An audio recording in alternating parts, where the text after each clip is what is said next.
Bismillahirrahmanirrahim. Assalamualaikum warahmatullahi wabarakatuh. Mitra Muslim, jumpa kembali dalam Kuldi spesial bulan Ramadan, dan kita memasuki pada episode yang ketiga di bulan suci Ramadan.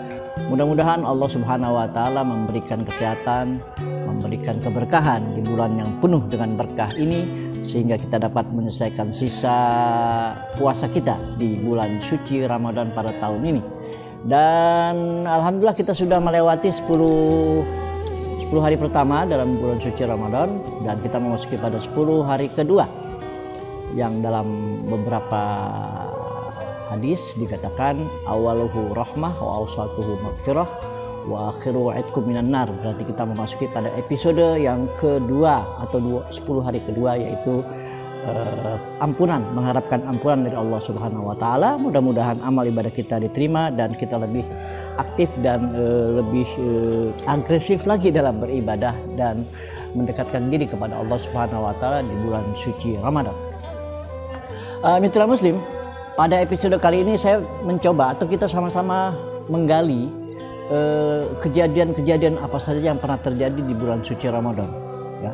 Karena kalau kita tahu bahwa sepanjang bulan suci Ramadan, sejak disyariatkannya perintah berpuasa, yaitu pada tahun kedua Hijriah, maka banyak peristiwa-peristiwa yang terjadi baik semasa keberadaan baginda Rasulullah SAW maupun episode atau era-era di mana para khalifah atau pelanjut daripada Khulafaur Rasyidin. Baik, mitra Muslim. Jadi banyak sebenarnya peristiwa-peristiwa yang terjadi di bulan suci Ramadan ini. Kalau kita gali, mungkin jumlahnya sangat besar, ya. Baik pada periode Rasulullah SAW masih ada, maupun dari periode setelah Rasulullah, itu Khulafaur Rasyidin, maupun periode Umayyah, Abbasiyah, kemudian Mamalik dan seterusnya. Oleh karena itu saya mencoba untuk menggali beberapa kejadian-kejadian yang mungkin berkaitan erat dengan kebangkitan sebuah agama yang disebutkan dengan agama Islam. Kita tahu bahwa bulan suci Ramadan merupakan bulan Al-Quran, Syahrul Quran, karena kita tahu bahwa Al-Quran diturunkan pada bulan suci Ramadan, ya, dan sudah populer sehingga biasanya di bulan suci Ramadan orang berduyun-duyun untuk melakukan qiraat, tadarus, tadabbur Al-Quran, di samping pahalanya yang berlipat ganda apabila dilakukan pada bulan suci Ramadan. Syahrul Ramadan allazi unzila fihil Quran hudan linnas wa bayyinatin minal huda wal furqan. Salah satunya adalah bahwa Al-Quran diturunkan pada bulan suci Ramadan. Tapi ternyata bukan hanya Al-Quran saja yang diturunkan pada hari Ramadan. Kalau kita lihat beberapa kitab samawi, katakan seperti itu, ada suhufnya Ibrahim. Jadi Nabi Ibrahim juga mendapatkan semacam syariatnya pada zaman Nabi Ibrahim alaihissalam, yaitu suhuf Ibrahim. Kalau kita lihat dalam surah Sabbihis yang biasa kita dengar, suhufi Ibrahim wa Musa. Nah, dalam Al-Quran dikatakan bahwa Allah menurunkan suhuf juga kepada Nabi Allah Ibrahim alaihissalam. Dan ternyata dalam sejarah bahwa suhuf atau syariat yang turun kepada Nabi Ibrahim itu turun pada satu malam Ramadan, atau satu malam pada malam ke-1 di bulan suci Ramadan. Itu yang pertama. Yang kedua, kalau kita kembali lagi ke belakang, setelah Nabi Ibrahim ada Nabi Daud alaihissalam. Nah, Nabi Daud kita tahu menerima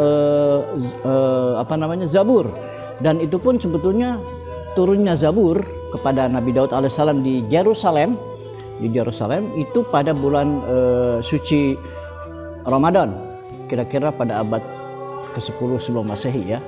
Dan Zabur itu berbahasa Kipti, ya, berbahasa Kipti.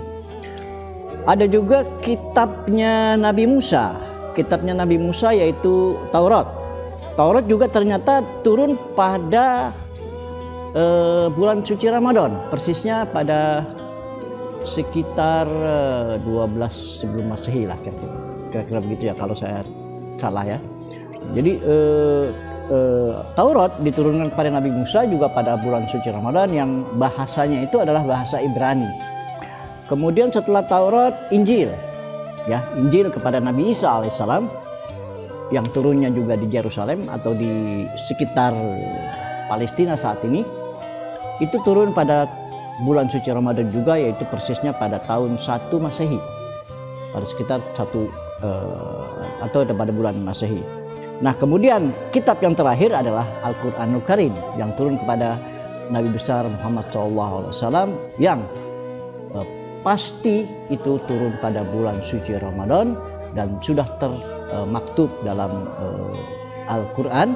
Oleh karena itu biasanya kita sering melakukan malam nuzulul Quran pada tanggal 17. Ada yang mengatakan pada tanggal 17 Ramadan, ada yang mengatakan kalau riwayat Ahmad turun pada tanggal 24 Ramadan. Wallahu a'lam. Jadi ada beberapa riwayat, tapi intinya adalah bahwa Al-Quran pun selain kitab-kitab terdahulu baik dari Suhuf Ibrahim maupun Zabur maupun Taurat maupun Injil dan Al-Quran, seluruhnya ternyata turun di bulan suci Ramadan.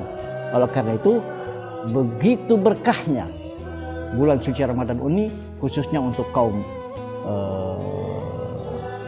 Nabi Muhammad SAW. Baik, mitra Muslim, peristiwa lain yang mungkin bisa kita gali adalah peristiwa Perang Badar. Ya, pada episode kemarin kalau tidak salah kita sedikit membicarakan peristiwa Badar yang terjadi pada tahun kedua Hijriah. Persis pada saat pertama kali umat Muslim, umat mukmin melakukan ibadah puasa dan diuji untuk berjihad melawan kaum kufar Quraisy yang jumlahnya 1000 melawan muslimin yang berjumlahnya 313. Ada hal menarik di Perang Badar, Islam saat itu belum terdengar besar. Islam baru muncul. Islam baru muncul lewat Nabi Muhammad SAW. Nah, peperangan itu sangat amat penting. Kenapa? Kalau saja umat Islam kalah pada saat itu yang berjumlah 313, secara kalkulasi kalah melawan 1000 pasukan daripada kaum Quraisy yang datang dari kota Mekah. Kalkulasi pasti kalah. Sehingga pada saat itu Rasulullah SAW melakukan doa yang berulang-ulang. Andai saja kaum muslimin yang jumlahnya baru sedikit di kota Madinah kalah pada peristiwa Perang Badar ini, maka jangan harap kita sebagai umat Islam atau ada manusia yang beribadah, ada yang menyembah atau beribadah kepada Allah Subhanahu wa Ta'ala, sehingga Allah turunkan malaikat-malaikat pada peperangan tersebut dan akhirnya umat Islam dapat memenangkan peperangan melawan kaum kufar Quraisy, sehingga di situ timbullah umat Islam yang sebenarnya pada saat keperangan Badar yang terjadi pada tahun kedua. Dan doa itu saya pernah mendengar beberapa tahun lalu, pernah dipuisikan oleh salah satu artis Indonesia yang akhirnya menjadi ustazah, katanya bahwa kalau kau tidak menangkan peperangan ini, maka siapa lagi yang akan menyembahmu, hai Tuhan, gitu. Kira-kira gitu. Padahal kan beda urut, beda nuzul, peristiwanya sudah beda. Jadi ada salah penempatan cerita-cerita doa Nabi Muhammad pada perang Badar tersebut, karena Rasulullah betul-betul ketakutan. Kalau saja peristiwa tersebut kalah, sudah tidak ada lagi yang namanya Islam, tidak ada lagi yang disebut dengan mukmin. Sehingga Allah membantunya lewat 1000 malaikat turun membantu peperangan yang disebut dengan peperangan Badar, dan itu terjadi di wilayah yang tidak jauh dari kota Madinah, yaitu Perang Badar. Peristiwa lain bisa dikatakan peristiwa Fathu Makkah, penaklukan kota Mekah. Jadi umat Islam saat itu sudah mulai berkembang dari tahun 2 itu berkembang, kemudian ada perang Uhud walaupun kalah, tetapi terus saja berkembang. Ada Sulhul Hudaybiyah, perdamaian Hudaybiyah, dan masuk ke tahun ke-8 itu adalah penaklukan atau pembebasan kota Mekah, di mana ibu kota musyrik, ibu kota kesyirikan yang saat itu berada di Mekah, kampung halaman dan dilahirkannya baginda SAW di kota Mekah, dapat direbut kembali oleh kaum muhajirin, kaum muslimin yang pemerintahannya saat itu berada di kota Madinah. Peristiwa itu terjadi pada tahun ke-8 Hijriah, di mana umat muslim yang berjumlah 1000 pasukan berduyun-duyun datang ke kota Mekah dalam rangka membebaskan kesyirikan yang ada di kota Mekah. Karena kita tahu bahwa ketika Rasulullah diusir dari kota Mekah menuju Madinah, ada 360 patung yang bertebaran di sekitar Ka'bah maupun di beberapa kota di sekitar Ka'bah. Katakan Uzza yang ada di pintu sebelah kiri ya di Ka'bah, atau Lata yang ada di kota Taif, itu dapat dihancurkan pada tahun 8 Hijriah setelah penaklukan kota Mekah oleh baginda Rasulullah SAW. Baik, mitra Muslim, jadi Fathu Makkah, penaklukan Mekah, bisa saya katakan adalah mercusuar kebangkitan Islam di zaman baginda Rasulullah SAW. Karena Rasulullah sendiri yang memimpin pasukan yang berjumlah 10.000 pada bulan Ramadan itu dapat menaklukkan kota Mekah yang saat itu masih diduduki oleh keluarga-keluarganya yang masih musyrik, yang belum beriman. Kemudian gubernurnya dipimpin oleh masih keturunan dari Bani Hashim, ya, dari Bani Hashim. Dan setelah penaklukan Fathu Makkah ini, maka disitulah mulai bangkit yang disebutkan dengan agama Islam, dan akhirnya banyak orang yang menganut atau banyak orang yang pindah agama atau masuk ke dalam agama Islam. Dalam Al-Quran disebutkan inna fatahna laka fatham mubina liyaghfirallahu ma taqaddama min dzambi wa ma ta'akhkhar. Disitulah pembukaan atau penaklukan kota Mekah sehingga banyak orang berduyun-duyun. Dalam surat An-Nasr, idza ja'a nasrullahi wa ra'aitan nasa yadkhuluna fi dinillahi afwaja. Jadi banyak sekali setelah peristiwa Fathu Makkah, banyak sekali umat Islam di kabilah-kabilah yang ada di kota Mekah perlahan-lahan masuk ke agama Islam. Itu yang kedua. Yang ketiga, tahun ke-9. Nah, setelah kalau kita urut ya, pertama di Badar tahun kedua, kemudian di Fathu Makkah, penaklukan kota Mekah, mulai berkembang Islam. Nah, di tahun ke-9 ada disebut peperangan Tabuk.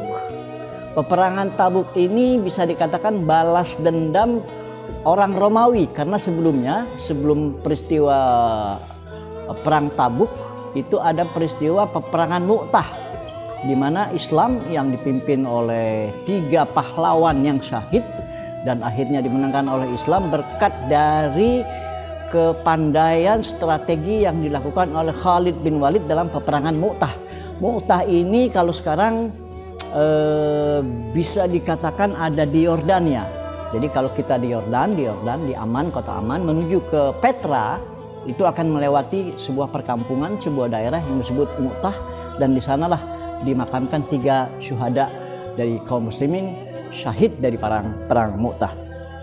Nah, bangsa Romawi dikalahkan pada saat itu, pada tahun 6 kalau tidak salah, oleh kaum muslimin. Nah, ini balas dendam mereka sebetulnya. Jadi Romawi yang ada, Bizantium Romawi Timur yang saat itu adanya di Syria, atau antara Syria dengan Turki itu jadi satu ya saat itu. Jadi mereka ingin menyerang, ingin balas dendam terhadap muslimin, dan itu terjadi sebetulnya peristiwanya kembalinya pada bulan Ramadan. Jadi kalau diukur, Rasulullah mengumpulkan 30.000 pasukan ya, 30.000 pasukan untuk menuju ke Tabuk. Tabuk itu di utaranya Saudi Arabia, dekat dengan Yordan, ya, dekat dengan Yordan, di perbatasan lah Tabuk.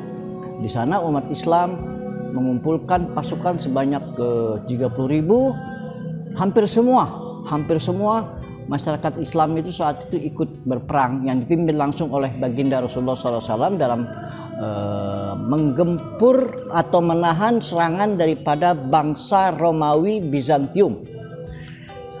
Akhirnya peristiwa tersebut dimulai pada bulan Rajab. Jadi Rasulullah bersama 30.000 pasukan, semua ikut, semua berkorban, semua memberikan sumbangan, semua donasi-donasi dikumpulkan untuk mensukseskan peperangan tersebut, kecuali Ali bin Abi Thalib yang memang ditugaskan oleh baginda Rasulullah SAW untuk tetap berada di kota Madinah, menjaga kota Madinah, menjaga Ahlul Bait dari serangan-serangan di luar ini. Sehingga orang maaf dalam tanda kutip mengatakan bahwa harusnya setelah baginda Rasulullah SAW yang menjadi khalifahnya itu bukan Abu Bakar, tapi Ali bin Abi Thalib, karena dari Ahlul Bait dan dia yang ditunjuk untuk menjaga Madinah apabila nanti Rasulullah kalah dalam peperangan tersebut. Ini analisa saya. Nah, jadi Ali bin Abi Thalib memang tidak diikut sertakan dalam peperangan Tabuk tersebut, dan Rasulullah berangkat bersama 30.000 pasukan. Jarak antara Madinah, jadi saat itu masih di Madinah ya. Saat itu masih di Madinah. Jarak antara Madinah dengan Tabuk kalau kita lihat dalam Google Map kurang lebih 680 sekian kilometer. Artinya 2 kali lipat perjalanan dari Mekah ke Madinah. Ya. Kemarin kita bicara bahwa penaklukan Mekah ini, Fathu Mekah, perjalanannya mencapai 7 sampai 8 hari. Nah, berarti 8 kali 2 16 hari atau 15 hari perjalanan dari kota Madinah ke utara Madinah atau ke utaranya Saudi Arabia sekarang, ala Hijaz, itu adalah 860 sekian, berarti kurang lebih 15 hari perjalanan.